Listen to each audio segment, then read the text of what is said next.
Hello ನಮಸ್ಕಾರ friends, ನನ್ನ ಹೆಸರು ಮಾದೇವ್ ಮುಂಜೆ. ನಾನಿವತ್ತಿದ್ದೀನಿ ನಮ್ಮ ಬಿಜಾಪುರ ಡಿಸ್ಟಿಕ್ ತಿಕೋಟಾ ತಾಲೂಕಾ ಪ್ರಾಪರ್ ರತ್ನಾಪುರ ಊರು ಒಳಗಡೆ ಇದ್ದೀನಿ. ಇವತ್ತು ನೋಡ್ಬೋದು ಒಂದು ಜಬರ್ದಸ್ತ್ ಆದಂಥ ಒಂದು ಪವರ್ಫುಲ್ ವಿಡಿಯೋನ ತೊಗೊಂಡು ಬಂದಿದ್ದೀನಿ. ಇವತ್ತು ನೀವು ನೋಡ್ಬೋದು ಇಲ್ಲಿ ಯಾವ ರೀತಿ ನಮ್ಮ ವಿವಾಹ ಕಿಸಾನ್ ಪ್ರಾಡಕ್ಟನ್ನು ಯೂಸ್ ಮಾಡಿ ಯಾವ ರೀತಿ ರಿಸಲ್ಟನ್ನು ಕಂಡುಕೊಂಡಿದ್ದಾರೆ ರೈತರ. ನೀವು ನೋಡ್ಬೋದು ಈ ಒಂದು ಇದು 10ನೇ ವರ್ಷದ ಬೆಳೆ ಇದೆ. ಯಾವ ರೀತಿ ಸೈಜ್ ಆಗಿದೆ ನೋಡ್ಬೋದು. ನೀವು ಕಾಯಿ ಕೂಡ ಆಲ್ಮೋಸ್ಟ್ 150 ಕಾಯಿ ಇದಾವೆ. ಪ್ರತಿಯೊಂದು ಗಿಡ ಕೂಡ 150 ಕಾಯಿ ಇದೆ. ಪ್ರತಿಯೊಂದು ಕೂಡ ಸೈಜ್ ನೋಡ್ಬೋದು ಇಲ್ಲಿ ಆಲ್ಮೋಸ್ಟ್ ಜಬರ್ದಸ್ತ್ ಸೈಜ್ ಆಗಿದೆ. ನೋಡ್ಬೋದು ನೀವು ಯಾವ ರೀತಿ ಸೈಜ್ ಆಗಿದಾವ.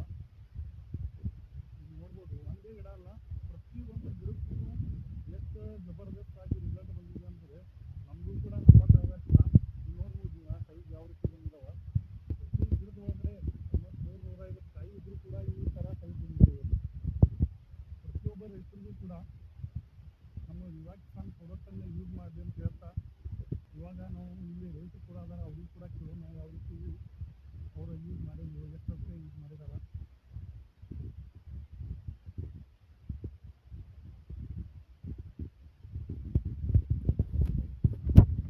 ಯಾವ ರೀತಿ ಪ್ರಾಡಕ್ಟ್ ಯೂಸ್ ಮಾಡಿದ್ರಿ, ಎಷ್ಟು ದಿನ ಒಳಗಡೆ ಯಾವ ರೀತಿ ರಿಸಲ್ಟ್ ಬಂದಿದೆ ಸ್ವಲ್ಪ ರೈತರಿಗೆ ಹೇಳಿರಲ್ಲ.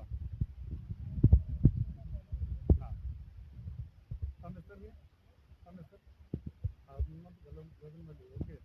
ಹಾಂ, ಈಗ ಎಷ್ಟು ಸರ್ತಿ ಯೂಸ್ ಮಾಡಿದ್ರಿ ಇದಕ್ಕೆ? 2 ಸರ್ತಿ ಯೂಸ್ ಮಾಡಿದ್ರಿ. ಇದು 1ನೇ ವರ್ಷದ ಬೆಳೆ ಇದೆ ರೀ. 1ನೇ ವರ್ಷದ ಬೆಳೆ ಇದ್ರೂ ಕೂಡ ನಮಗನ್ಸತೈತಿ 2-3 ವರ್ಷದ ಬೆಳೆ ಇದ್ದ ಥರ ಕಾಣತೈತಿ.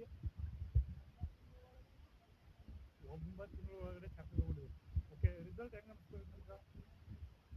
ರಿಸಲ್ಟ್ ಚಲೋ ಐತಿ. ಪ್ರತಿಯೊಬ್ಬರು ಕೂಡ ರೈತರು ಯೂಸ್ ಮಾಡ್ಬೋದು ರೀ. ಓಕೆ, ಪ್ರತಿಯೊಬ್ಬರು ಕೂಡ ಯೂಸ್ ಮಾಡ್ಬೋದು ರೀ. ಹಾಂ, ಈಗ ಪ್ರತಿಯೊಬ್ಬರಿಗೂ ಕೂಡ ನೋಡ್ಬೋದು. ನೀವು ನೀವು ದ್ರಾಕ್ಷಿಗೆ ಯೂಸ್ ಮಾಡಿದ್ರಿ, ಕಾಯಿಪಲ್ಯ ಕೂಡ ಯೂಸ್ ಮಾಡಿದ್ರಿ, ಅದ್ರ ಜೊತೆಗೆ ದಾಳಂಬರಿ ಕೂಡ ಯೂಸ್ ಮಾಡಿದ್ರಿ. ಓಕೆ, ನೋಡ್ಬೋದು ರೈತರೆ. ಪ್ರತಿಯೊಬ್ಬ ರೈತರ ಒಂದು ಸರ್ತಿ ಪ್ರಾಡಕ್ಟ್ ಯೂಸ್ ಮಾಡಿದ್ರೆ ಅಂದ್ರೆ ಕಂಟಿನ್ಯೂ ಆಗಿ ನಮ್ಮ ಪ್ರಾಡಕ್ಟನ್ನ ಯೂಸ್ ಮಾಡ್ತಾರೆ. ಯಾಕಂತಂದರೆ ಆ ರೀತಿ ಮಿರಾಕಲ್ ರಿಸಲ್ಟ್ ಇದಾವೆ ನಮ್ಮ ಪ್ರಾಡಕ್ಟ್ದ. ಆಲ್ಮೋಸ್ಟ್ ಇಲ್ಲಿ ನೋಡ್ಬೋದು ನೀವು ಸೈಜ್ ಯಾವ ರೀತಿ ಬಂದಿದ್ದಾವೆ ಮತ್ತು ಪ್ರತಿಯೊಂದು ಕೂಡ ಕಲರ್ ಎಷ್ಟು ಜಬರ್ದಸ್ತ್ ಆಗಿ ಬಂದಿದೆ. ಓಕೆ, ಪ್ರತಿಯೊಬ್ಬರು ಕೂಡ ಯೂಸ್ ಮಾಡ್ಬೋದು. ಯಾವುದೇ ರೀತಿ ನಿಮಗೆ ಕನ್ಸಲ್ಟಿಂಗ್ ಕೂಡ ಮಾಡಿ ಕೊಡ್ತೀವಿ. ಒಳ್ಳೆ ರೀತಿಯಿಂದ ನಿಮಗೆ ಇಳುವರಿ ಬರಬೇಕು ಮತ್ತು ಅದ್ರ ಜೊತೆಗೆ ಓಕೆ ನೋಡ್ರಿ ಈ ಥರ ನೋಡ್ರಿ ರಿಸಲ್ಟ್ ಯಾವ ರೀತಿ ಬಂದಿದೆ. ಅದ್ರಗೋಸ್ಕರ ಎಲ್ಲರೂ ಕೂಡ ಯೂಸ್ ಮಾಡಿರಿ. Thank you.